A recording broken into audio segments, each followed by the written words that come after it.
voltar a falar sobre o cenário internacional, porque o presidente do Panamá, José Raul Mulino, reafirmou a soberania do país sobre o canal entre o Oceano Atlântico e o Pacífico após Donald Trump ameaçar retomar o controle dessa passagem que é altamente estratégica do ponto de vista geopolítico. O presidente eleito dos Estados Unidos acusou o Panamá de cobrar taxas excessivas para o uso do canal. O Américo Martins é quem traz todas as informações para a gente. Américo, conta um pouco o que está por trás aí de todo esse clima de ameaça, né, que vem aí no discurso do presidente eleito Donald Trump em relação ao Panamá. A gente sabe da importância geopolítica e econômica desse canal, como ele acaba sendo ali um elemento que pode sim ter potencial para gerar uma disputa grande com um impacto global, né? Bem-vindo de volta.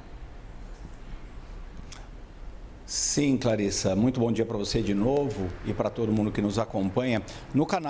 Pelo canal do Panamá passam por ano, em média, 14 mil navios, cargueiros que cruzam ali do Oceano Atlântico para o Oceano Pacífico ou vice-versa, levando e trazendo mercadorias produzidas na Ásia, na Europa, para mercados consumidores diferentes. Além disso, também passam pelo canal muitos navios militares. Agora, o que mais chama a atenção nessa declaração do presidente eleito Donald Trump é o tipo de política externa que ele começa a desenhar mesmo antes de ter chegado oficialmente à Casa Branca.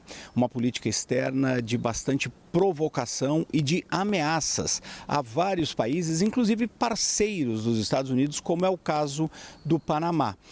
O presidente eleito foi muito duro nessas declarações. É viável e legítimo que ele eventualmente reclame dos preços que são cobrados pelo canal, mas ele não tem autoridade nenhuma para fazer uma ameaça como a que foi feita de que retomaria o canal do Panamá do governo panamenho.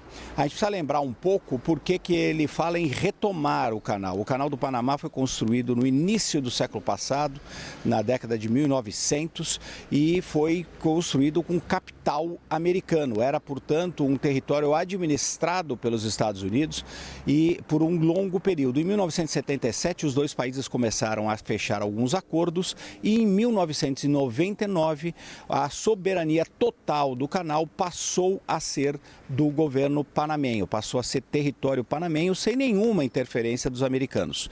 Então, o presidente eleito Donald Trump fala em retomar o canal porque os americanos foram os responsáveis pela construção desse canal, que foi de fato uma grande obra de engenharia que permitiu aí um impulso do comércio marítimo pelo mundo inteiro. Permitiu, inclusive, que o comércio marítimo seja feito a preços muito menores, porque evitou que os navios tenham que fazer toda aquela passagem pelo continente da América do Sul, passar ao largo da América do Sul. E cortou muito caminho, cortou muito custos. O presidente Donald Trump poderia perfeitamente reclamar dos preços, dizer que ia fazer algum tipo de pressão com o governo panamenho, negociar algum tipo de acordo, mas não agir como um bully, que é fazendo ameaças contra um país muito menor, que é o Panamá. O presidente panamenho, como você disse, reagiu imediatamente, dizendo que a independência e a soberania do Panamá não estão sob qualquer tipo de negociação e que não vai aceitar esse tipo de pressão. É o tipo de resposta que é necessário ser dado a políticos, líderes que agem dessa forma, como basicamente bullies.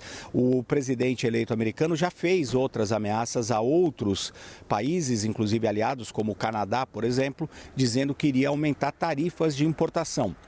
Isso ele pode fazer com mais facilidade, mas ameaçar um outro país de retomar parte do seu território é uma retórica muito agressiva e a gente deve se acostumar com isso, porque o presidente eleito, Donald Trump, já adotou esse tipo de retórica quando estava na presidência americana no primeiro mandato e agora vem adotando isso com relação à política externa. Então, deveríamos nos acostumar com esse tipo de ameaça, em muitos momentos ameaças que vão ser em vão, porque ele vai, na verdade, usar essas ameaças para tentar fazer algum tipo de acordo, mas de qualquer forma, um tipo de linguagem muito pouco diplomática que precisa sim ser criticada pelos outros líderes, como fez muito bem o presidente panamenho. Sem dúvida nenhuma, né, Américo? É um pouco do que a gente deve ver pela frente em termos de tom do presidente eleito Donald Trump, uma vez que ele chegar de volta ali à Casa Branca. Obrigada pelas informações, Américo Martins.